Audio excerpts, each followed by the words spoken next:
All right, well, welcome to Porsche Night Live.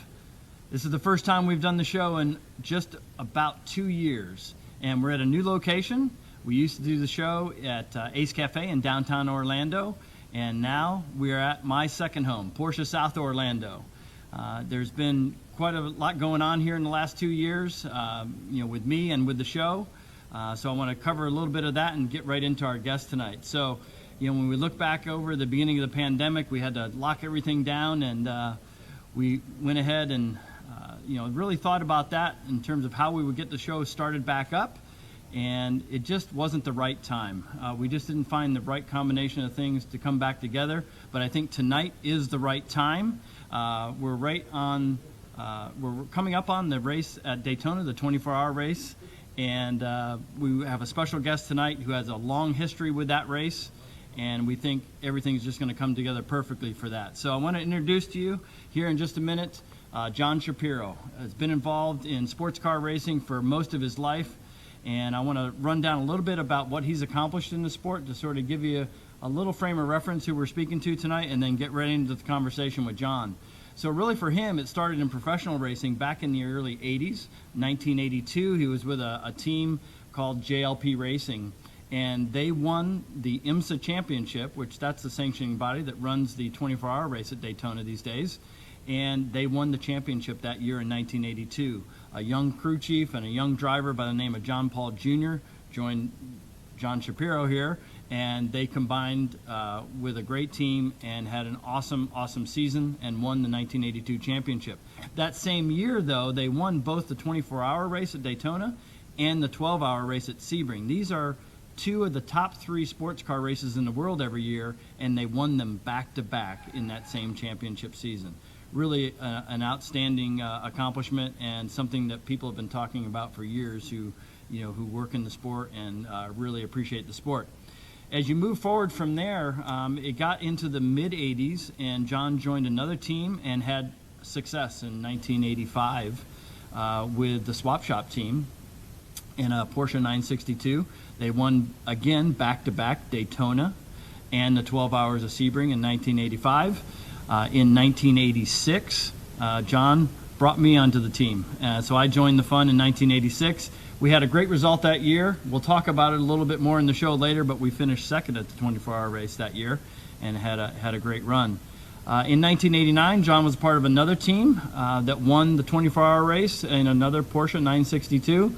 And then as you move forward from there, he got involved in some of his own racing teams, got involved in IndyCar racing along in that same time frame, was also involved with John Paul Jr.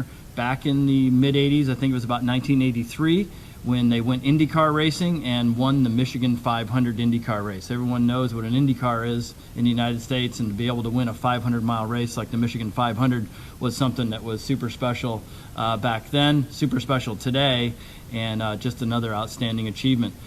More recently, John has worked with Ferraris. He sort of switched gears and moved from Porsche into Ferrari and had tremendous success in 2016. He was part of the championship team in the Ferrari Challenge Series.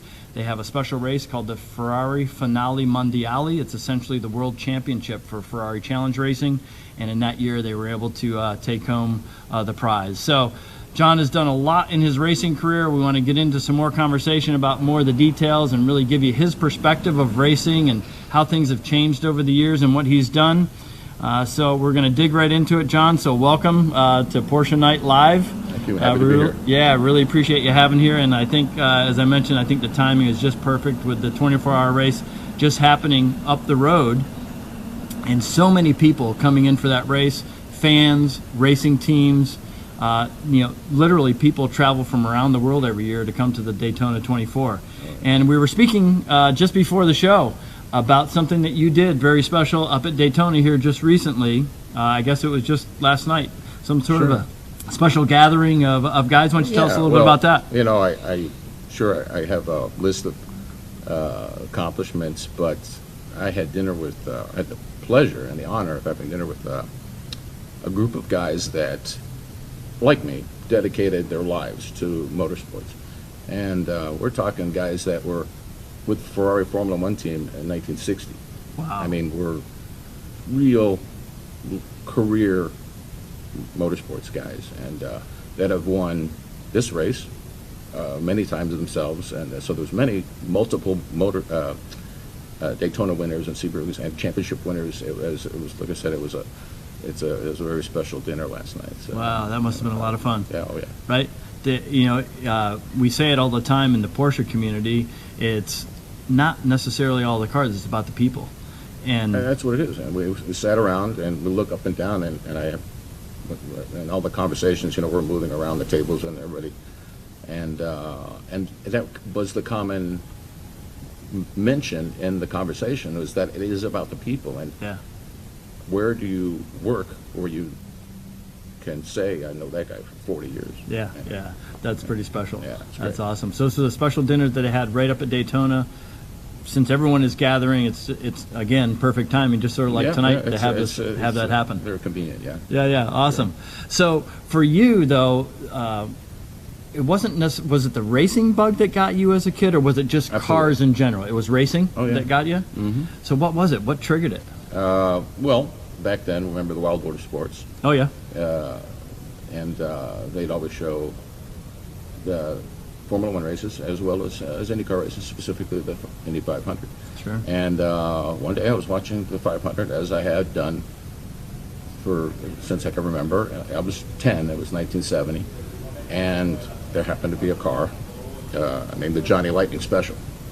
So of course that caught that's my car. So I'm watching the Johnny Lightning Special, and it happened to be Al Unser Senior, and he won the race. Who knew that 15 years later or something, I'd be working with him. Yeah, right? Wow. Isn't that something? So, yeah. So that's where it all started. That's where it started. It was I said, Wide Rule of Sports, Indy 500. That's what I want to do. Wow. And I say, hey, Mom, this is what I want to do. And just like most good mothers, they said, well, if you put your mind to it, you could do it. So I was like, okay. Let's go. Yeah, so it's good. Oh, that's awesome. So it all started there. How did you sort of get involved in it? Like, if you talk to somebody about motorsports, it's how do you start in that? Like, what do you do? I can't tell you how many times I've been asked that question. How do you? I happened to get a job with a foreign car repair place that happened to do race tuning and race prep and things for local racing, and they happened to be taking care of Preston Hen's two 935s. And so this shop had several bays where we were at work on the regular customer cars, and I knew there was a bay that had these race cars. And I had been to Daytona as a spectator, hanging on the fence, 1977, 78. And I'd never seen these cars up close, but I knew what a 935 was, of course. And I was dying to get in that. And so finally one day that bay was open. So I got in there and I'm all over these things. And he says, you're not getting paid to look at these cars. And she's like, it's okay, I'll clock in in a little bit, I'm 20 at this time. So 21, sorry. So comes up, there are races coming up. They're going to prep these two cars to go to a race. And the guy says, you want to come? You want to go to the race? And I was like, yeah. He says, we can only pay you $50 a day. I said, well, that was more I was making at the time anyway. Sure. Yeah. So I said, sure, I'm in. Oh, by the way, you got to ride in the tractor trailer if you want to go. I'm in. Of course, this is the tractor trailer barely made it, and no air conditioning, and it was a rough ride, but it was worth every minute. So this was 1981? Roundabouts? Yep. Yeah. And so this is with Preston Hen. This is with the swap shop team. Yeah, and the race was a race in Riverside, California. That track is long gone. Yeah. We took two cars, and I didn't even know what I was doing, but here I am now working on these cars, and I'm figuring them out pretty quickly and which way to get my way around them, and suddenly I'm in. Right. Yeah. And it's happening. It was happening. So it wasn't long before. Actually, it was right after that race. Both cars were crashed, and one of the cars had to go to Le Mans. So there was a shop in Georgia that was going to do the repair work on this one car. Had to get repaired and get on the plane that's going to, and you're going with the car. Well, okay. So now I'm loading these cars. You got to get them. There's a motor coming, and you got to take that gearbox. And I've never done one of these gearboxes. I guess I'll figure it out, you know. So I prep this one car. It gets loaded, and it goes to Le Mans and whatever. But in the meantime, one of the mechanics there took a liking to me. Okay. And he said, you ever thought about working for a real race team? I said, well, yeah, sure. He says, because, not far away from here is JLP Racing. Well, I knew who they were, of course. So I said, yeah, you get me in. So he gives me a calls John Sr., and we arranged a meeting at the Paul Revere 250 in Daytona. Oh, yeah. So that was July 4th weekend every year. July 4th weekend, right? Yeah, sure. And at the time, I thought this was a tremendous opportunity. But what I did come to find out is that nobody wanted to work for John Paul. So they were starving for people. So like, They had the hook in you right there, and yeah. they're like, okay, we got this kid. So the funny part is, so I go to do my my interview with Senior, and I'm walking up to the motorhome. The door flies open, and there's expletives of no, you too, and it's a woman. She's leaving and it turns out that's John Jr.'s girlfriend, and they were just having this big blowout, which they had daily, and in the motorhome, and I'm standing there, and it's like, welcome to racing, right? And so somebody comes to close the door and says, well, can I help you? I says, well, yeah, I'm here to meet with Senior. Oh, come on in. So I come in, and fast forward, can you be here tomorrow? I'm like, sure.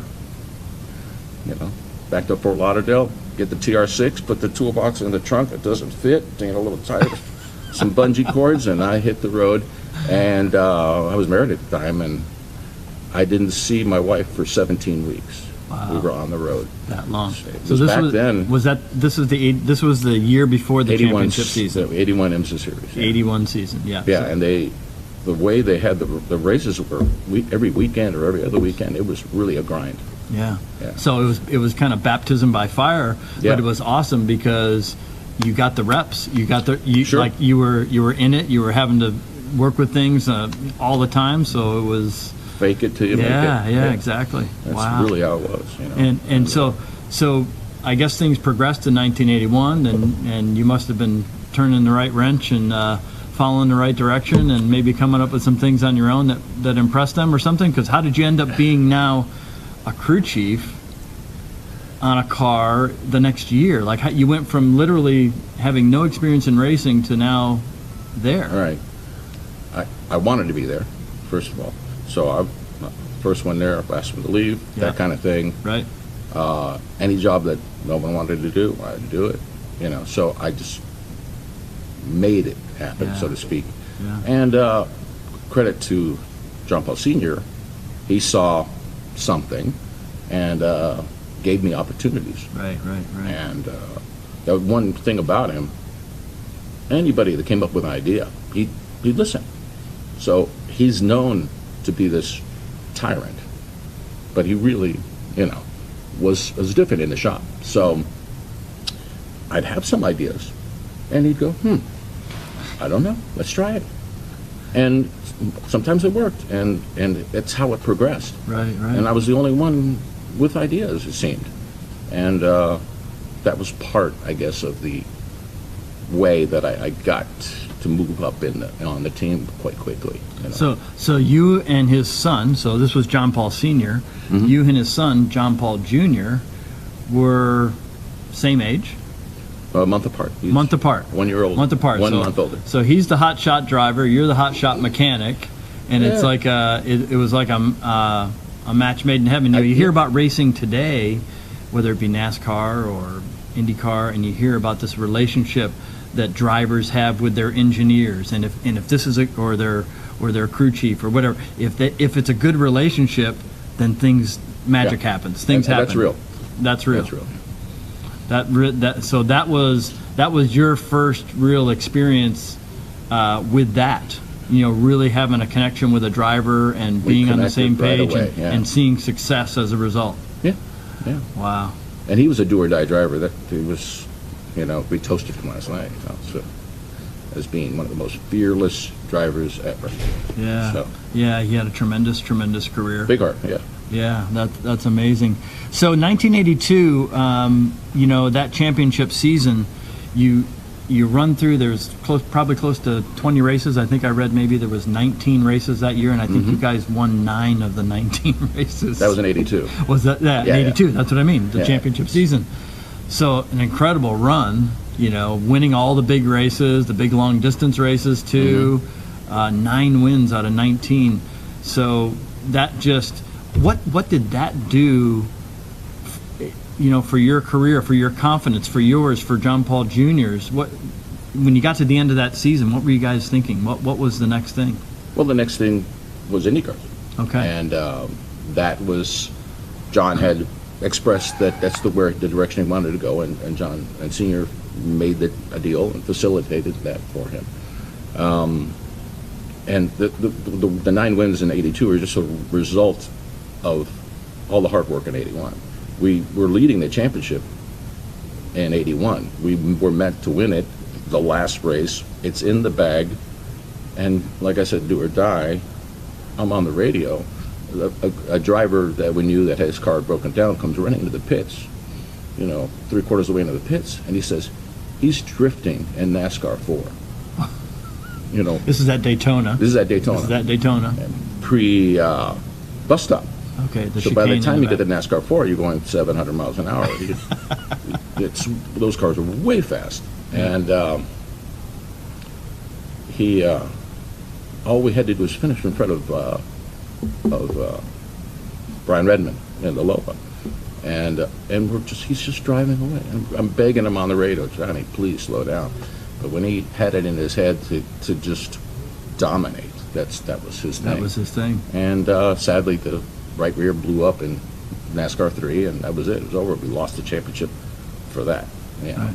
So sometimes the best lesson is taught from experience. Yeah, we never. I don't think we ever had that problem. Made some adjustments from there. Yeah, for sure. So that led to IndyCars, and so the Michigan 500. Like, how many times had John Paul Jr. driven in an IndyCar race before he won that race? That was his 3rd race. Unbelievable. Wow. Yeah. Maybe 4th. Sorry, but at the time he was the youngest winner of that race, and the first race was Atlanta Motor Speedway, and we finished 3rd. The second race was Long Beach, and we're running 2nd. And Mario's leading, of course. Mario Andretti. Yeah. And well, he was the king of Long Beach for a while. Yeah. And so we were doing just fine, and we was like, okay, we're going to end up with a 2nd here. And the wheel falls out. It comes loose, it runs down. Before, now they have these retaining systems that when the nut comes loose, the wheel won't leave. Yeah. It stays on. It comes loose, and you can make it back to the pit lane. But back then, there was no such thing, so the wheel just exited.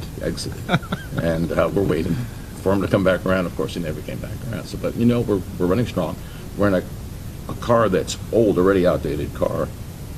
But an engineer named John Ward had come up with a new floor, tunnels, with his own idea, and it was the same old PC-10 that no one even wanted to look at.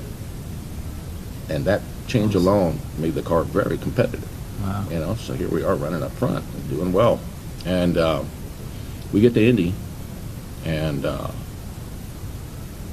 doing great, running fast times, and sadly he has a practice crash, and which takes him out of the race, and we had to put Jeff Brabham in the car as an alternate, and we had the race won, and Jeff at the last pit stop, he stalled the motor, and we had the car, he tried to get it kicked in, bump started, and so he kept going farther and farther away from us, and we're running after him like, no.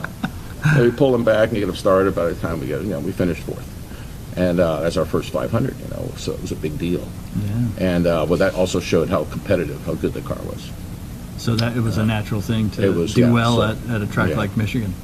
So the next race we missed because Johnny basically has got a full cast on the left leg. They had to, when he hit the wall, he lost his left heel. Oh. So they had to make a heel out of his piece of his hip bone. Unbelievable. Right, so the next race is Michigan. So now we cut the cast off, and the EMT guys gave us those, the kind of the strap-on plastic things that you Velcro. Yeah. So we put something on that, but we had to lower him in the car, and we were fast. It was a great day, and it was not a gift at the end. He actually won that race, fair and square. So can you imagine? You talk about in regular terms. You have an accident at work, and then somehow they're taking a piece of your hip and making a heel for you, and then the next day you get up and you go to work, and you do your thing, and the best possible thing to that point happens, right? You sure. win a race. That's just unbelievable to think that that he, at that young age, had so much to give that he was willing to literally give up his body, right, to make it happen and to do this. Oh, wow, I had never heard that story. I'd heard about the break, I guess, but I didn't realize the heel thing and this all. He was in so much pain. Wow. It was incredible. Well, the funny part of that story is they were going to take the piece of the hip from the right side, and he said to the doc, no, you can't. I drive ovals. You got to take it from the left side because I'm going to be racing in 3 weeks, and it'll hurt. It'll hurt because you'll be loading up on that side. Like, okay, we can do that. That works just fine. So you have the whole IndyCar season in '83. And then when did you switch back to the sports cars? Because there was success there. So when did all that happen? So '83 was in Indy cars. What happened in '84? 84 was IndyCars too. Yeah, and that's when I worked with Emerson at the 500. Okay, so Emerson Fittipaldi. Yeah. How did that come about? How did you? I mean, that's kind of a funny story. Also, in the motorsports world, Emerson Fittipaldi, this is like an Andretti name. This is a world champion Formula One driver. And so how did you get that call? He was God. He was just one of those guys that like Mario or anybody else. Yeah. He was really a very special guy. So I'm with VDS, which is the team that was running Johnny, and sadly, halfway during the month of May, there's a budget change, and we can no longer carry on, and so we're done. But for the last couple of weeks, this guy who's the crew chief of Emerson's team has been bugging me. Please come work for me. We need you. Come work for me. Come work. No, I'm happy here. Everything's great. No, and the day before, he says, please, can you just come over and have a look and see what you think? I said, dude, I'm really happy. Right. Leave me alone. That happens. He hears about it. He comes straight back and he says, you roll your toolbox over tomorrow morning. The time has come. You've got a job. And I said, I'm in? Okay, I'm good. I rolled my toolbox over in the morning, and everybody's looking at me like, who are you? I says, well, so-and-so told me I was going to, start working. He says, oh, he got fired last night. The guy who hired you got fired the night before. But the team owner was standing there. He says, okay, great, we need you. He said, can you engineer? I said, well, yeah, a little bit. I've been doing that for a while. And he says, okay, great. So the only day left is what they call Carburation Day, which is the Thursday before race. And after Carburation Day, which was meant back in the day, was meant for exactly that, carburation, setting the weather for maybe between Thursday and Sunday. It was going to be, because it was a lot of work to get the carburation right back in the early days. Now, by then, it was turned out just to be the last practice day to get all your tires scrubbed, and Right. So we have Carburation Day, and we're out there running, doing what everybody's doing, scrubbing tires for the race. And Emerson starts I said, can we do can we waste the set of tires and do a whole race run, full tank to empty? He says, that's a good idea. We haven't done that all month. I says, okay. So we do it, and like toward the end of the, so he comes in, parks, get out, we talk, we start talking. He says, the car was really fast at the end of this, at the end of the stint. He says, but if the track changes at all and it goes loose, we're going to be in trouble. We need to do something just in case the track goes loose. We need to snug it up a little bit. That's my term, but there's different, NASCAR and sports cars, understeer, oversteer, tight, loose. Right. Yeah. So we needed to tighten the car up just a little bit, so he says, what do you think we should do? And I said, well, so I came up with an idea. He said, I like that idea. Let's try that. So we tried it, and he said, that's it. That's all we needed. It's going to be great. Okay, cool. So we start the race. They didn't qualify very well, and I wasn't part of the team when they qualified, so it was middle of the pack. But now, in the first stint, he's lapping as fast as the leaders, and he's moving his way up through the field. All right. This is going to be good. It is all working. Right? Well, here he comes. Used to a much lighter car, Formula One car, with much better brakes. And I'm standing out there back then, and still today, it's the right front man that stops the car. The guy's changing the right front tire. Yeah. And you stand out there, and you hold your hand out, and you're supposed to put the right front right under your hand. And you have your tire and your gun and the hoses out there already, and everybody else jumps over and finishes a pit stop. He comes in, we're at the fast end of the pit lane, and back then there was no speed limit in the pits. Oh, okay. So they'd come into the pit lane 200 miles an hour. And he did. And he's coming, and I says, he's not going to make it. He's not going to make it. And I think about running back to the wall and getting out of the way, but I realize that I've thought too slow, and it's too late. Yeah. I just got to, so I put the hose down, and he goes by. The hose hooks onto something, and I go flying, like, and I have the gun. I refuse to let go of the gun because I'm afraid it's going to take somebody out over, in the pits. Yeah. So I go flying, which I don't know how far it was, but it was way far. And of course, I did this beautiful roll and popped up right behind the wing and grabbed the wing and started pulling it back, as if nothing happened. We practiced this. It was all orchestrated. Yeah, we've done perfectly. this before. So yeah. So, but that when you run over a hose, it's an infraction. It's a penalty. Yeah. It's something. It's a drive-through. So, so right now they're just getting them back. We lose a lap, then we lose a lap because of the hose, and so it was and wasn't much longer that a fitting broke, oil fitting broke, and you can't repair something like that because the rule still states that you're not allowed to add oil in the race. And it had pumped some oil out, so even if we fixed the fitting, we were not allowed to oil, so we were done. Yeah. It was a great experience, and that was the only time I worked with Emerson, but we had a blast. And what I did learn from him was to go ahead and try it. Don't be afraid. Right, yeah. I mean, you got a problem, you got to address it. Yeah. Get after it, and, take a chance. Mm-hmm. Use your knowledge, use your experience, yeah. and just go for it. Gumption. Yeah. So that was the 84 year?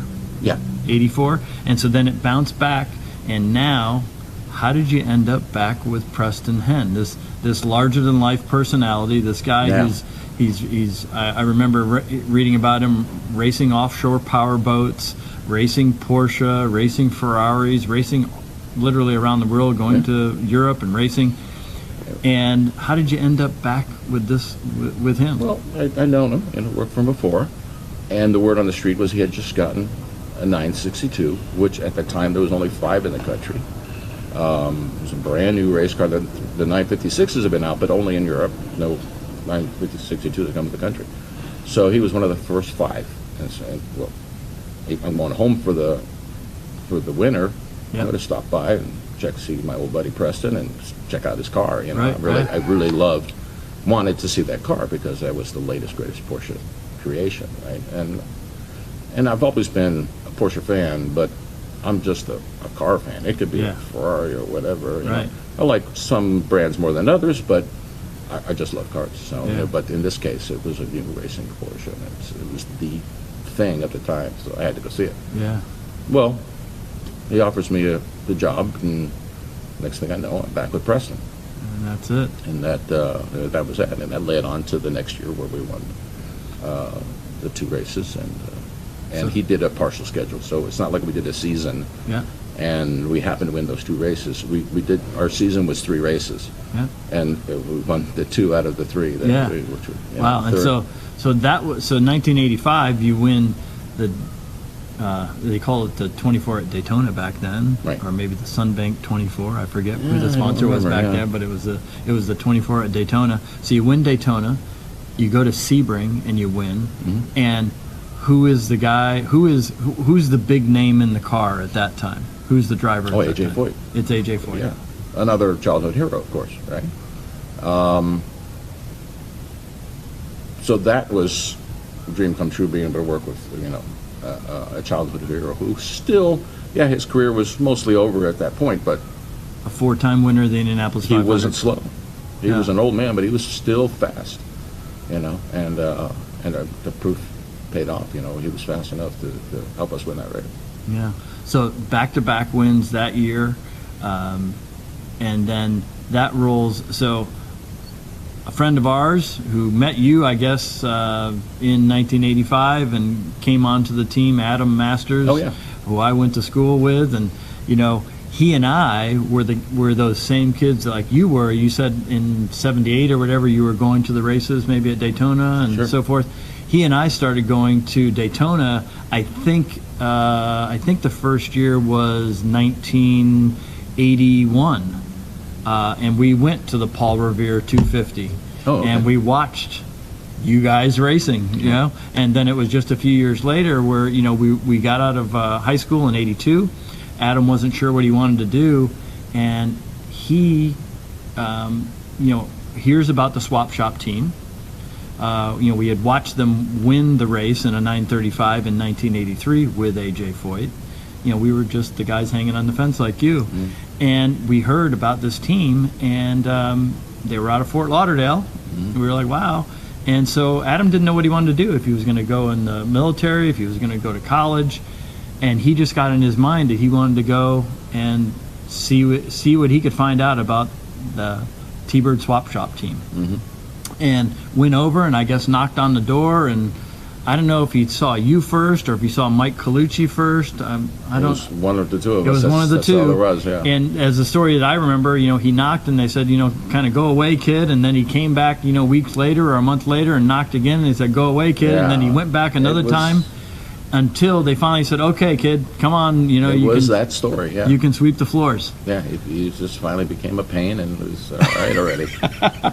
And, you know, and it was only me, Mike and I, so we needed the help, truthfully. It was just a matter of Preston saying, we could afford someone else. Yeah. So there's a guy just like you almost, knocking on the door.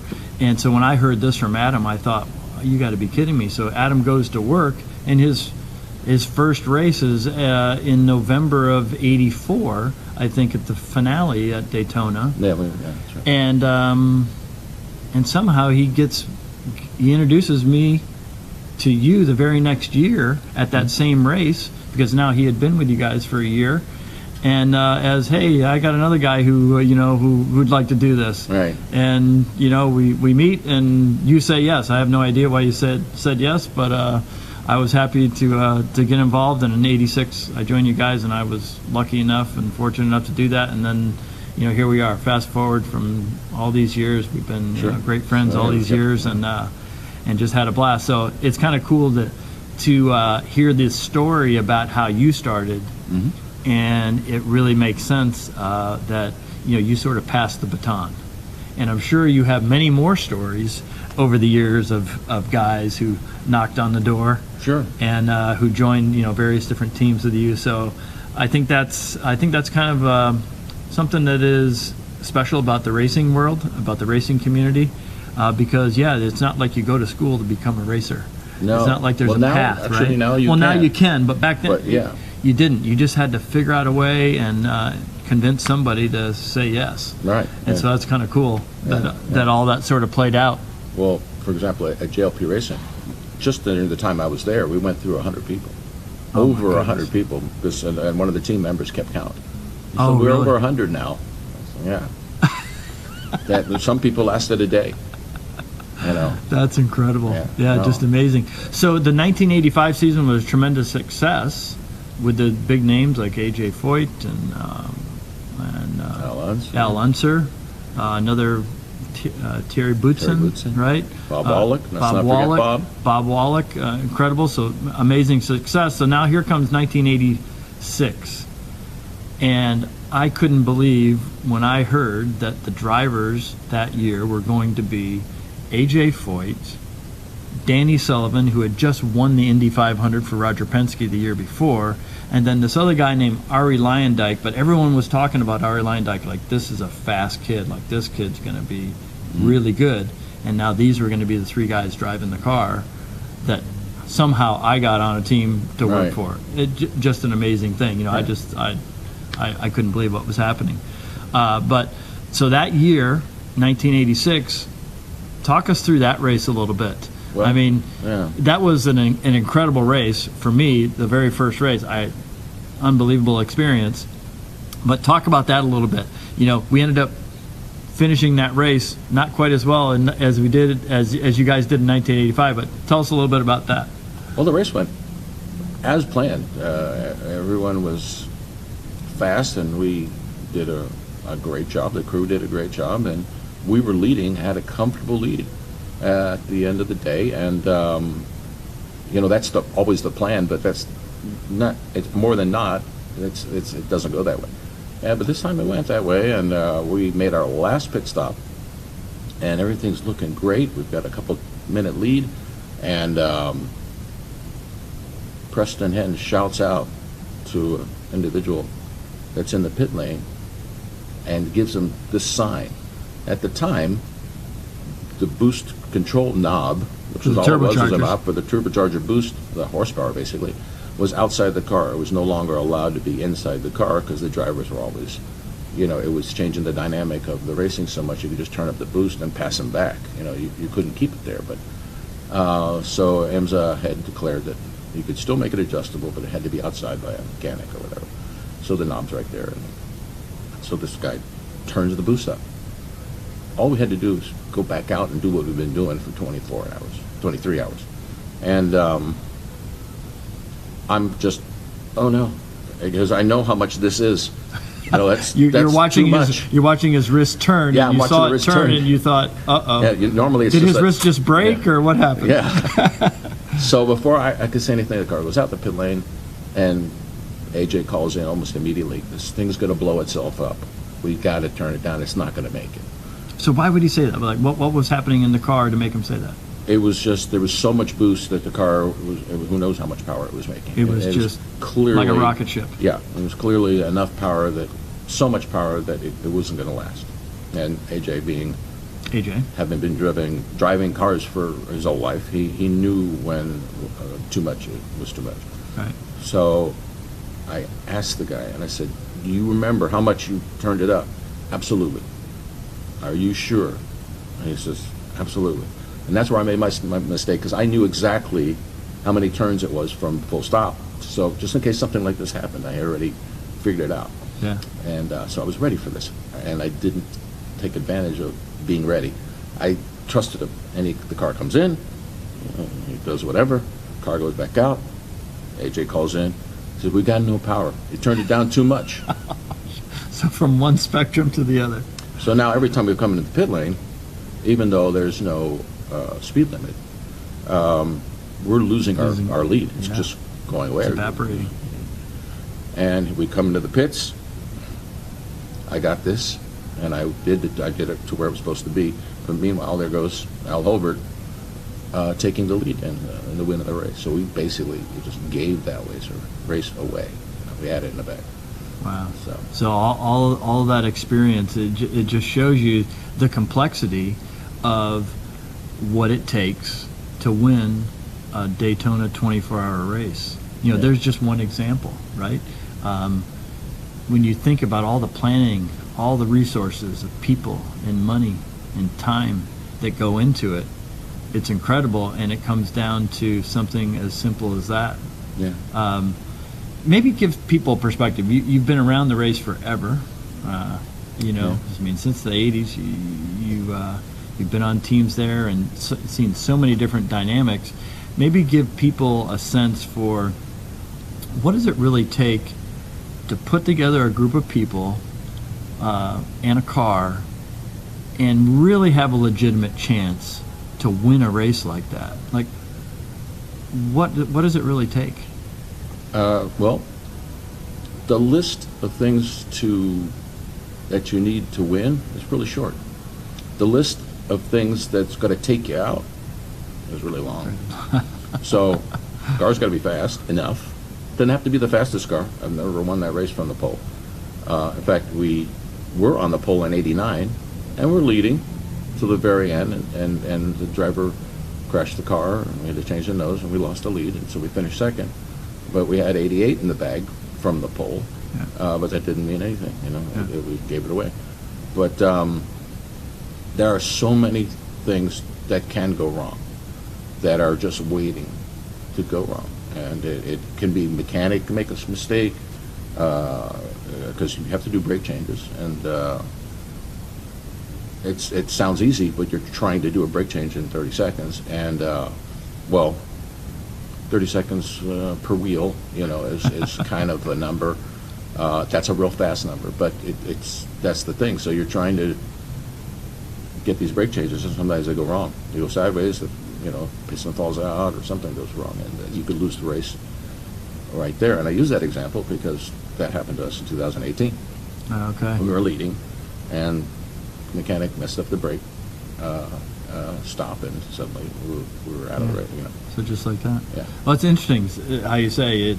The list of what you need to win is short, but the list of what can take you out is long. There's like so many things. So, you know, who is it who is, you know, on the team? You know, you hear these terms. You know, you got crew members, you got a crew chief, you got a team manager, you got a race engineer. Who is that responsible person who's trying to orchestrate and maybe minimize that list, that long list of things that can take you out? Who's the mastermind of that? It used to be we could run one car with 6, 7 guys, you know, the long range, you know. Now it's gotten to the team I'm helping this weekend. I think we have 22 people, I think. 22 people. For one car. Yeah. It has become so complex that it's just unbearable, the amount of people you need to get the job done. And why is that? What is it? Is it purely technology, or is it just a whole different mindset of racing today versus then, or is it mainly technology? It's technology. So, you know, I didn't answer your question straight about who was mainly responsible. Yeah. The teams have gotten so big now that there's so many people responsible for so many different things that when it comes down to it, there is a crew chief that is leading the crew during pit stops. And before each pit stop, they go over what they're going to do. You know. So that's pretty much what's driven during the race. It's just one guy, really, and everyone that's there knows what they're doing, knows what to do, and is good at it. And, you know, so other than mistakes happening, All right. the team pretty much flows as it has been all week. Right. Because all week, every day, every session, you're treating it like it's a race Situation. Yeah. Whenever the driver leaves the pit lane, he leaves like it's the race day. Because we're timing that. All that stuff is being timed all the time. Because it's part of getting everything so specific and so perfect that you're 1 or 2 seconds better than the other guy, because you know exactly how long it takes him to get from the cone to the box, from the box to the cone, leaving. You have that down pat, and a lot of things are happening in the pit other than just changing tires and fuel and driver change or whatnot. There's other servers going on. Sometimes there's service that's been planned that gets done faster than the fuel, so it doesn't take any longer than the fuel. The fuel should be less than 40 seconds. The rule is now with GTDs, 40 seconds from dry to full is a 40-second fill. Everybody has to be the same fill time, so no one has a pit stop time advantage. Okay. So if you come in with a gallon or two, then it's less than 40 seconds. So anything you want to do to the car, you better get it done in 40 seconds. So that there's no extra time spent, and that's on the easy list. You have to be fast enough, and you have to spend not 1 second longer in the pit than necessary, as the plan for the race plan. Right. And that's one of the things on the short list. And I have a saying that, and it's not my saying, someone else came up with it, that if you hit somebody, it's your fault. If somebody hits you, it's your fault. You weren't paying enough attention around you, that you didn't make the effort to be out of the way or to avoid some sort of scenario that was unfolding itself. Here comes a guy, look in your mirror, he's coming too fast. Just get out of his way. It's a long race. Right. And don't fight somebody for the corner, stuff like that. So we make that a rule. I said that to the drivers the other day. You get hit, it's your fault. You weren't paying attention. That's got to be tough that's probably got to be tough for a Oh, yeah. young, They all looked at me like I was racer. crazy. Yeah, a young Yeah, 'cause racer it's all, saying, what are you talking about? Three of them are young guys, so Yeah. they gave me a cross-eyed look, But once I explained it, then they said, oh, okay, I get it, all right. So the crew chief is really managing through, the pit stop action. You hear this on TV shows from most people, that it's a buzzword, strategy. Oh, yeah. You hear about teams who they won on a fuel strategy, they won on this strategy, and that's a whole other now piece to the puzzle. Of course, strategy is a thing. It's not always a thing that happens. Yeah, M's of the way the series, the way the race is organized, and the way the pace car works, and they have a thing called the wave around. So if you're ahead of the leader in your class during the yellow flag, you can go by the pace car. So if you're between the pace car and the leader, you get a wave around. So you could start making up that lap that you're down. Mm-hmm. If you're down more than one, at least you're getting this one. Right. So that gives the opportunity for people that may have lost a lap to get their lap back, and it changes the dynamic of the racing. Yeah, so that a lot. Yeah, that can change. That Keeps can totally people in the alter game. the strategy, right? Sure, oh keeps wow, in the game. okay, we Yeah. had built up such a margin, and now it's evaporated. Yeah, and that's not something you could strategize. Yeah. You just have, it's just a reaction. This is our out thing. So if you had to throw a percentage on the 24-hour race at Daytona or Le Mans, and say what percentage does strategy play a part, could you do that, or is it just such an ever-changing thing that you just never know when strategy might win it for you or when it might not? Strategy is always waiting there to be used when it's needed. Okay. And there is someone that is dedicated to that task. It can be the engineer, or it can be a strategist if the team's big enough to have a dedicated strategist. That's where the people count comes up. Yeah, it just keep it.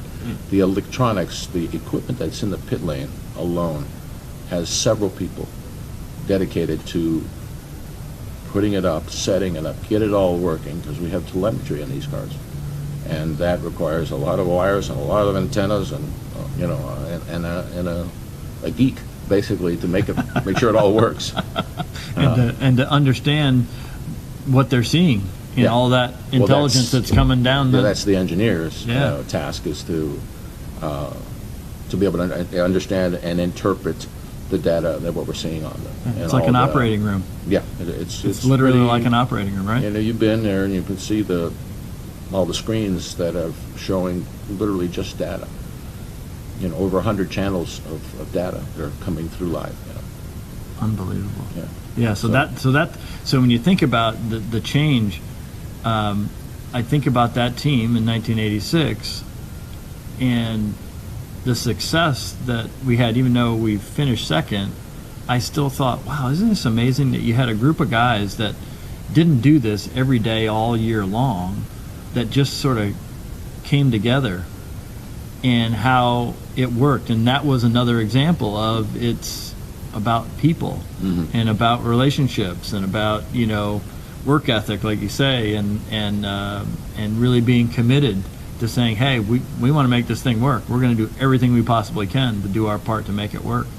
And, you know, in '85, you got this team that I think I remember hearing Al Holbert reference Preston Henn's T-Bird Swap Shop team as he didn't want to get beat by a band of gypsies. That's right. Something to that effect. I remember. Were those the words? Yeah. Because, you know, he was masterful, an incredible engineering mind, an incredible driver, a planner, everything. And he had, you know, the best of everything in sports car racing at that time. That seemed to be like the gold standard team, right? Like everything was there. And they were. And to get beat by this band of gypsies was a tough thing to take. Yeah. But it really just spoke, I guess, to this thing that we're, you know, getting back to, is people and commitment and wanting to, you know, do well. The right individuals were there, you know. Yeah. Because it gets back down to the basic. What do you need to do? You got to get this thing filled up and tires changed as fast as possible. You got to beat the fuel, and to get the drivers have to change out so that we're not waiting on the drivers either. And that's a good driver change. A top driver change is 16 seconds, 17 seconds, where it's fully from belts tight to belts tight, and the door closed, door open, door closed, 16 seconds. Yeah. Fully changed out. Yeah. And those are the pros. Yeah. It's funny because people watch races today, they see NASCAR races, and, you know, those stops are they're ridiculous, yeah. If a stop's 16 seconds in NASCAR, they're done, right? Yeah. I mean, it's crazy. But they're not getting in and out of the car, right? They're just banging a wheel on and banging a wheel off, or banging a wheel off, banging a wheel on, and, you know, send them. So it's a different dynamic in sports car racing because there's more to do. You know, you got that driver piece of it. So it's quite a different situation. Yeah, and those guys are magic too. I watch those and have full respect for those. From the NASCAR guys. Yeah. I love NASCAR racing. Well, I think it's awesome that you're sharing all this, you know, for people that I hope listen to this for a long time to come, who are really wondering what this 24-hour race is all about. I think this gives them a little different perspective as to what the teams are trying to do out there, because I think a lot of people, they just hear about this race and they say it's a 24-hour race. Well, what does that mean? And I say, well, the cars race for 24 hours. They never stop. And they're like, what are you talking about? This is insanity. Yeah, well, yeah, it kind of is. As soon as you had two cars, you had a race. Yeah. 100 years ago. And so it's a thing that just finally it came to be, okay, 24 hours is a good number, let's do that. And it has come to the point now where it is so competitive, and it's crazy close. You'll see if you watch the race, as it should go. By the 18th hour, you'll see that the top 5 of each class, they'll be, you know, they'll be on the same lap. They'll be on the same lap. Of each other. Yeah. Yeah, and that wasn't. I mean, we saw some of that back in those days, maybe in the 80s or 70s, but not like today. It is truly amazing how close the racing is for as long as it goes. It's almost like 24 sprint races. Yeah. Well, you have to hand that shaping of today's racing. You have to give that credit to IMSA on how they've designed their yellow flag scenarios, and it's changed the dynamic. It allows that close racing to stay close all day. Yeah, and to make it interesting and so forth. Well, we've covered a lot of ground on those races back in the mid '80s and all those successes. You know, after you got done, you know, doing that and working in Indy and doing that, you decided to venture out and now change your game a bit and move from being a mechanic or a crew chief or an engineer who's, you know, trying to, you know, come up with all kinds of new things to make the car faster, to now saying, hey, you want to have your own team. Right. So what was it about that was interesting to you that you wanted to do that? Easy. money. Yeah, it was. That's where the next direction, call it, as you go up the ladder, is to have your own team, because that gives you the opportunity to actually make some money. Because these budgets have become crazy now, but it's always been expensive to go racing. And the plan is to get more money in that you spend out, and you make a little money at the end of the season. It's like any other business, right? It's like any other business, and those opportunities were presenting themselves all around me. That, hey, why don't you do this? We need. So it just happened that I had to start my own team, because the opportunity was there, and I couldn't ignore it or let it go by. And that's what happened the rest of those years, is having my own team, and that's where Ferrari Challenge comes in, because I got involved in that 20-something years ago. Since the 348 days is when we started getting involved in the Ferrari Challenge. And that's a nice bread and butter series where you have it's gentlemen racers that they either know about it because they heard about it some way, but mostly how they hear about it is they walk into their dealership, and that dealership's promoting the series. And because the big dealership, they sell a car, they get another allocation, and it's good for the dealership to get that exposure. So and then they give some help to the driver as well for doing it. Going it's expensive, but these guys are they want to go racing, they want to have a great time, and they have the budget to do so. And that was our bread and butter for 20-something years, is always having the Ferrari Challenge team as part of whatever we were doing. And so that really helped to pay the bills. Kept the lights on, yeah. Kept the lights on and create a little spending money. Right. Right? Yeah, it was the pro racing. As much as I loved it, like I said, the opportunity, when it presented itself, it was an easy decision to make. I said, yeah, I love racing and but this is going to be good. Let's do this. And back to your question about who makes the decisions and things like that. In the engineer is the guy getting the car set up to go as fast as it can, to be as comfortable and easy to drive and quick and up until the race starts. The engineer, his job is done. He's still there because in case the conditions change a lot and the car handling changes a lot, well, he'll make a call on what changes to make to the car. But besides that, he's just a spectator now, and it's the crew chief's job to manage the crew. Okay. And there's a lot of that goes on within the team. That prior to the race, the job's one thing, and then when the race starts, the job's is something else. Yeah.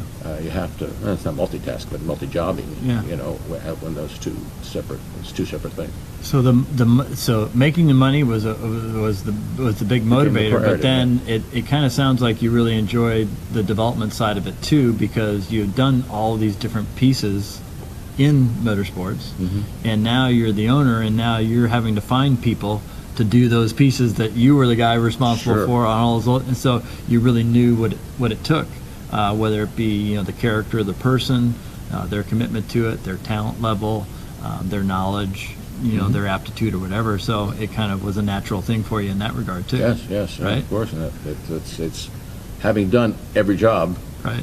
I know what it takes when you're faking it and when you're not. So it's well, that whole thing, I'm looking over some notes because there was maybe we'll jump off and talk a little bit about maybe having some fun, like your love of cars, your love of race cars.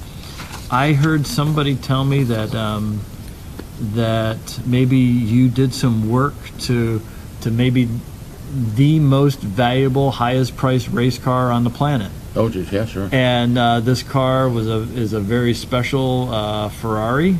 One of three. One of three ever made.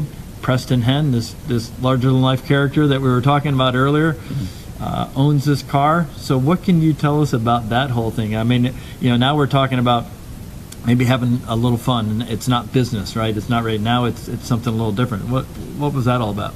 Well, back to 1981 when I was working at this shop, they had that car there, and I pushed in a corner where there was big holes in it, where the body needed to be redone. It's all aluminum. You've got a big hole in the front, big hole here, big hole there, and it's just a body on a body shop type trolley for specifically for getting the body work done and then getting painted and whatnot. And that's the first time I saw it. And Preston happened to be there the day that he wanted the car to get started working on, and we were dragging out, and he was present for the drag out of the mothballs, and he told me the story, and he had seen that car race in 1962, 3, 4, whatever it was. As a young man, he went to Le Mans for the first time and saw that car race. That's what that was about. Yeah, and he said, "That's my favorite car." Fast forward, he becomes a wealthy man. When you're a wealthy man, you meet other wealthy men, and he ends up meeting the guy that owns the car. And he tells him, "If you ever want to sell that car, it's mine. I'll pay you whatever price you want." Well, the car ends up being used by the man's son to go to college, and it gets beat up, and so the kid decides he's going to do a restoration, and the car just gets blown apart in pieces, and that's how it stays. So fast forward, after some time, the gentleman calls Preston and says, "Hey, you still interested?" Preston says, $11,500 is what my recollection of the price that he paid. I may be mistaken, but I'm pretty sure Preston telling him himself that that's what he paid for the car back in whenever it was. It was in the mid-'70s or something when he finally got the car back. And he pushed it in the corner as well, but he one day was going to do it, and this turns out to be now, and I'm there, and so I'm helping and trying to get the thing, and then it goes back into the mothballs. I come back to work for him in '84, and now the car the aluminum's done, but it looks pretty much the same, but all the aluminum's been fixed, and it's still on that same trolley, however many years, 3 years later, and now he's serious. In our spare time, we're going to get this thing done. I want it done in time for the Bahama Festival, which is a reunion of a race that was there in the '60s that car had been we raced there. So he wanted it done in time for that. So we're all hands on deck working on this car. And, so I fabricated. Well, there was a lot of stuff that was rusty and gone, so I had to fabricate. I'm a fabricator by then. I had some skills in fabricating, so I made all the stuff that needed to be made. Meanwhile, this mechanical was done. So it was just a pure, complete restoration that was done. We had no idea what the car was worth. Preston himself had no idea. Yeah. It wasn't until we went to the Bahamas with this car, someone came up to him and offered him $400,000. No, I'm sorry, $150,000 for it. This is in at the end of 84. And he comes over to us because the car is being showed. We have it on display, and he actually took it out for one of the practice sessions and said, "These guys are nuts. I'm not driving it anymore. Let's just show it, and we'll go home." And I said, "Okay, fine." So while we're sitting there, people are coming over, and they say, "What is this thing? Is this a comp car? Or is this a competition coupe?" Because they did do a run of competition coupes that looked very similar, but they're not the same. People were thinking it was that. And what car is this? What serial number is this? And then one guy finally, he knew the serial number, and he'd wondered where the car had been. He says, "Where's this car been?" He says, and he just quietly walked away. He offered Preston $150,000 for it. And Preston came back to us, and he said, "Somebody's asking me $150,000 for this car. Can you believe it?" I said, "Preston, you're not going to sell it." He goes, "Oh, no, I'll never sell it." I said, "Okay, don't sell it. You don't need the money. It's a beautiful car, don't." Yeah. He said, no, it's not for sale. We get home, and it's a couple months later. The guy that he bought it from calls him, wanting to buy it back, and offers him some crazy sum of money. He says, "You would not believe what I just got offered for the yellow car." I said, "Really? How much?" He goes, "Too much." "You're not going to sell it, are you?" No, I'm not going to sell it. I said, "Okay." So, and to the day he died, he never sold it. And today, so to give some people some perspective, okay, you're talking about buying this car in the late 1970s for $11,000 or $10,000, $11,500. today, the word on the street is this car is worth $100 million. That's the word on the street. No one's stood up to pay it, but someone did offer, that I did hear, offered $75 million for it. $75 million. That was real money. That was a real offer. Yeah. So, and that would be, even at that low price of $75 million, would be a record for the highest price ever paid for a car. Yeah. Yeah. Just an incredible story. You talk about barn finds and values. Yeah, that's pretty much the best one going. The best barn find story of all time in the car world and in the race car world. What makes that car so special? What was the history of that car? It was one of three, but what about its history made it so special? I think it's just because it's one of three. Okay. It did, from what I understand, set some sort of speed record that year. And the record still stands because the track's changed for a GT car. So it still holds some sort of speed record on the Mulsanne, right? Where are the other two cars? And it's a street car. One was destroyed, and the other one, it's a red car, and I don't know the exact history of it, but for some reason it's just not as special. So you don't know where that car is? I don't know where it is, but Yeah. people do know where it is. It exists, yeah. Yeah. So this one's here in the United States, and who knows where the other one is? Yeah. Wow. No, and I've driven that thing. I was up and down Sunrise Boulevard. Back then when we didn't know. I kind of remember going for maybe I shouldn't say that. I remember riding in some pretty cool cars with you in Fort Lauderdale. Yeah. Street cars and race cars. Some pretty cool stuff. Well, we would warm them up once in a while because we had them in storage there, and they were thinking we got to drive. We got to at least start them. Yeah. Well, we could probably drive them too. So up and down Sunrise Boulevard, we knew we would get in trouble because, he pretty much owned the police in the area, and so I've actually driven that thing irresponsibly. Yeah. Well, drive it like you stole it is what they say, right? I drive did. it like you stole it. Yeah, that's awesome. Guilty as charged. So, there's so much to talk about. We can go on for.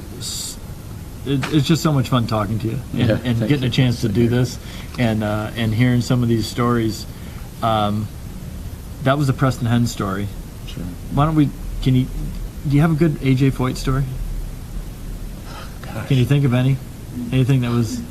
I mean, that one that you told about him saying, "Hey, this car's gonna blow up. What'd you do?" And that whole deal. But any other stories that come to mind about AJ? Yeah. I mean, because you worked for AJ at the Speedway. Yes, I didn't did. you? Right? Yeah. What year was that? He took a liking to me at the team, the swap shop team. He took a special liking to me for some reason, which was I totally appreciate, and I thank the Lord for it. But I learned a lot from him, actually. What? Maybe talk about that relationship. Here we are at Indianapolis 500, I don't know, 1986 or 7 or something, because I did 3 years, I think, at the Speedway for him. Just only the Speedway. And I'm all into shocks already. By that point, I had been building shocks and revolving shocks and into that part of engineering on race cars, because there's a big advantage of having shocks right. And so we had I had some ideas with AJ, and AJ was always great about saying, yeah, sure, let's try it. So with shocks, and so I changed the shocks, and we can go out, and he goes out, and he does 3 laps, he comes in, he gets out, and I'm standing there at the wall, and he comes up to me, I'm back to the grandstands, and I'm front to the car, and he walks up to me, and I said, so what do you think? And he's looking at me, and then he looks past me. He goes, see the one in the purple? What? Did you see the one in the purple? What are you talking about? The one in the purple? I turn around, and there's some lady up there wearing purple that should be maybe wearing more clothes and more supportive garments. This is in the 80s. It wasn't. It was 1986 or whatever. Yeah. So, and I turn around and I said, dude, what about the shocks? Oh, they're fine. So he says, can you can you go talk to her for me? That's a great one. So when you did right with AJ, everything was good. Yeah. Yeah. No, I'll never forget the first year, which was '85, after we won the races. Then go to the Speedway that year, and it's raining. And I said, "Hey, boy, ever see the museum here?" I said, "No, but I've heard about it. Let's go." So we go to the museum, but instead of going up where everybody else goes in, we go in this little side door down on the bottom. You know, it's because it's weird in the way it's configured. You go in on an upper floor than this was. This was a couple of floors down from where the normal general public would go in. So he bangs on the door. Some old man answers the door. We go in, and there's all these cars. Just fantastic collection of cars. That some of them had just rolled off the winner's circle in 1928 or whatever. Yeah. And they just got pushed in the corner and not even wiped off. These cars were all in line to either be restored or not. Right. Because at that point, it wasn't so cool for the car to be as is, no restoration, unrestored. Yeah. That's a big thing now. Yeah. Back then, it kind of wasn't, so they were restoring everything. So these cars were always all in line again. And it was cars like I had never seen other than on TV or in a magazine or pictures. So it was heaven, to see all these cars. So he gave me the tour there, and then there was another floor, the same thing, and there were all the restorations being done and stuff. So like a vault, the IndyCar vault at the museum at the Speedway. The 500 vault, yeah, it was fantastic. Wow. And to see this part of the museum, which I think you pay to see that part extra. You could actually go down there, but at the time I don't think you could. So then we go upstairs, and of course, he's the king at that time, right? Yeah. So, and then we see the upstairs part too, and it shows you that in between signing I've seen autographs. that part. I've been to that part. Yeah, and it's a rotating, show. They're changing cars out all the time because they have so many of important cars, and they've also. It used to be just Indy cars. Now they have sports cars and other types of cars there on display. That's at the Speedway. So that was a special moment, AJ moment. It was really fun. I bet. Who had that kind of opportunity? Right. Right. Yeah, and set up things that I still to this day do religiously were secrets that he gave me. Not secrets, but just principles. What we're talking about, setups for suspension and shocks. Mm-hmm. Certain ways to make the car go faster. Right. In different situations. Right. Just little combinations, I guess, that he had tucked away to say, okay, when it's this situation, this temperature, this track, this corner, like but it was whatever just it is. General conversations about when it was time to do the setup, he'd be engaged. And he said, what are you doing with this? What are you doing with that? And I said, so he would really participate. He wasn't just a driver that would come and show up and, drive. I do remember engaged. That. I mean, with the short time that I had around him in that 86 time, between Daytona, Sebring, the Palm Beach Grand Prix, I guess when we ran that silly Heine Wines car and Danny Ungaius and AJ were in the car.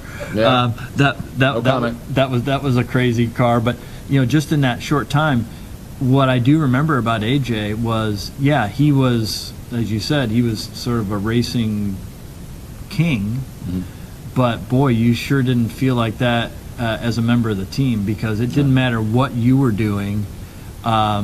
He appreciated the significance of whatever it was that you were doing, and he would come around and talk to all of us. Yeah, he's engaged. Ask, hey, how are you doing? What's this? What's that?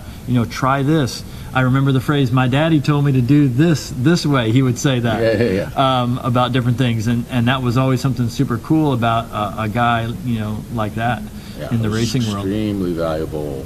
The short times that I had with him, but they stuck with me. The things that he taught me, I stuck with me. Yeah. Yeah. Well, here's a guy who's won Indy 4 times. And he won everything. Yeah. Wow, right? So Right. with the G240s and Right, he's won in every discipline, right? He's won Yeah, in he's sports won cars, he's won in Indy cars, he's won in NASCARs, he's won in Le Mans, he's won Daytona, he's won it all. So, Sprint cars, when a dirt guy like cars. that speaks, Yeah, you listen. you listen. You listen to that. Well, wow. Well, I think we've covered a lot of ground tonight, and yeah, it's just a real treat to have you here and to have you share these you. stories with people. I hope that people have enjoyed listening to it. I'm sure they have. It'll be something to look back on for many years and hear some of these inside stories that maybe people have never heard before. I've got a ton of them About racing and people. So maybe tonight the timing of all this is going to sort of inch me along to get back doing this show. We used to have a lot of fun doing this. I did it for almost 2 straight years before the pandemic, and so it's just a blast. And maybe we can do it again another time. Sure. Here on Porsche Night with the guys from Cycle Fever TV. It's kind of I was thinking about it earlier today. I know that you love motorcycles. Sure. And you've got a passion for not only cars but also motorcycles. So I thought, well, wow, that's kind of cool too. We're doing a show with Cycle Fever TV and talking Porsches and Ferraris and everything else. And I thought, well, that's a pretty cool setup. I still have my high school motorcycle. You do? Yeah. What is it? 350 Ducati Scrambler. It's a single-cylinder enduro type of bike. Yeah. So you just always kept this tucked away somewhere all these years? Yeah. And so does it run now? No. Doesn't? No. How far is it just, from running? It was just once upon a time I got parked and never ridden again, and it would need to do like they do on TV on those shows. It needs to be cleaned up and get the carburetor out and like they on the one show that they have. It seems they make it look so simple that I would just clean the carburetor, put a battery in it, and it'll start and it'll be fine. You can go drive it, but something like that, and I think it would come back to life. Sure. Well, I'm sure Sean and John and Sean's dad, Hank, who sort of started this whole Cycle Fever TV thing, they'd enjoy hearing about those motorcycle stories because these guys are big into motorcycles. They just love it. I've had a lot of bikes. Yeah, so I'm sure that you guys could have a lot of fun talking motorcycles. So maybe the next time you come on, we'll talk about motorcycles with those guys. All right, all right, guys. Well, an amazing night tonight here on Porsche Night. Sean's giving me a little bit of a word here. So what do we got going on, Sean? Before I let you guys go, because a lot of people have sent some stuff in, more than I can read off here, but there's a few I'll shout out. So Chris Sharp says hello to the old ASF crew. Yeah. Oh, okay. American Speed Factory. Nice. All right. Louis Amores says, my hero Shapiro, a legend. All right. So I want to be sure you got that one out there. Piero Ruggiero wants to recall about driving the 935 on Commercial Boulevard. So I don't that know was what just he's talking about. Yes, I figured that was just a misprint, right? I just want to be sure. So, Louis Amores, another one calling you his hero and a legend. And let's see here. Nice to hear, of course. And then there was one more. This one came in a different. From 901 Sport. Oh. Ask him about an Alucraft. oh, the, Oh, the Alucraft car, sure. so that Got time was for that? yeah, we could do it. We could do a short piece on that because that was the starting point of your own team, right? The Shapiro Motorsports, Alucraft. That was your first team, Yeah, right? pretty much. Yeah. Porsche 962. So take it away. Tell us a little bit about how that came about. Well, I had a customer just walk in the shop one day. It was this guy, and he had heard from someone about this guy that does 960, the 962 expert or whatever. Back then, there weren't that many of us really in the country working on them, so it was kind of yeah. All right. So he says, I want you to build me 2 962s. So of course, at first, it's hard to believe. It's like, oh, really? I says, what do you want to do with them? I want to race them in IMSA. I said, oh, okay. He says, why don't you just buy them? Well, but at that point, 962s were the bargain of the century when they first came out. They were just over $200,000. We're talking 1984 money. Yeah.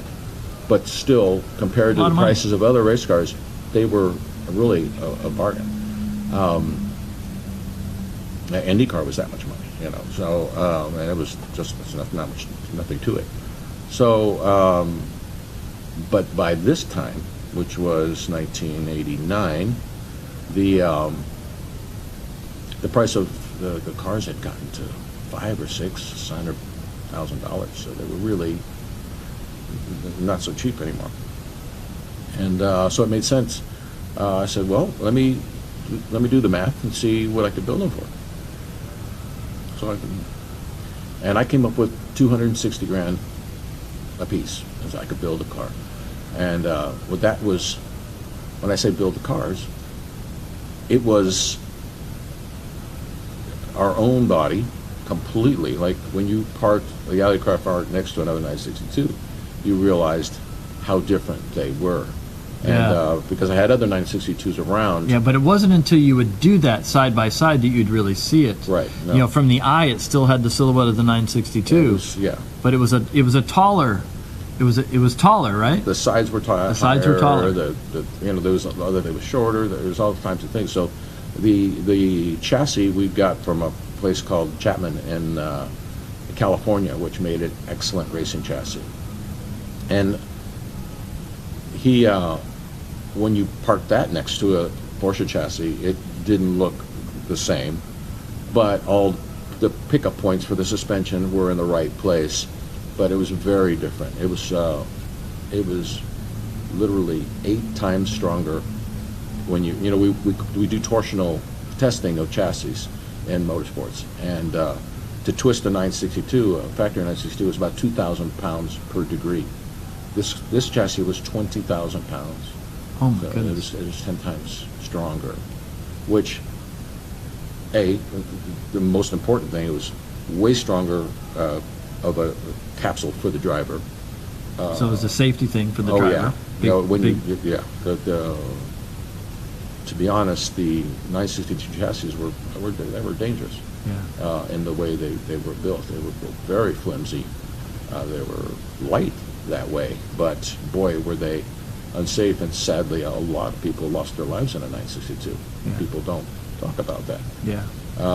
And that wasn't, we weren't going to do that. So we bought that chassis, and we bought things we had to buy, engine, transmission from Porsche. And a lot of the suspension pieces, I made my own version of it, change the geometry of the suspension and other touches that we made our own. I made the car our own, basically. And it was a cool car, and we took it to Daytona in 1990. And were you on the team? Yeah, I was hanging around. Oh, okay. Sorry, I don't remember exactly those kind of details anymore. But Yep. We finished 4th. Yeah. And that was up against the 2 Jaguars, which were dominating at the time. They were unbeatable. Yeah. And Yost was finished 3rd. So Quite a showing. it was, for a home-built car, it was pretty cool. And we had great drivers in it. We had Hurley Haywood, king of all sports car drivers. Hans Stuck, another, you could call Yeah. one of the top tier guys Yeah. who ever lived. A guy named Harold Gross, who was a filler but fast enough, and then the money guy who wasn't bad, he wasn't too slow, so it was great. We had a great run with a home built car, and that it was kind of the last time home built cars were coming into the game. There were other people that did home built 962s, but we were call it late to the game, but we had a good run. So what do you think? Al Holbert at the time, he was the Porsche North America Motorsport boss, and however you wanted to call it back then, right? If you wanted a Porsche 962, it had to sort of come through that way. In the early time, it came through motorsports, or how did that work? No. Well, for example, in order to be able to build the cars we built, I had to go to the factory, sit down with Jürgen Barth, they had a competition at the time, who was also a very accomplished driver, right? And for Porsche, and basically begged for the permission to buy parts, and not to be reselling them and things like that. Right. They wanted to make sure I was going to be a legit guy doing just motorsports and buying parts that I needed. Right. And so that was a great meeting, and that all came through to be able to do that, to facilitate building our own cars, because we needed parts.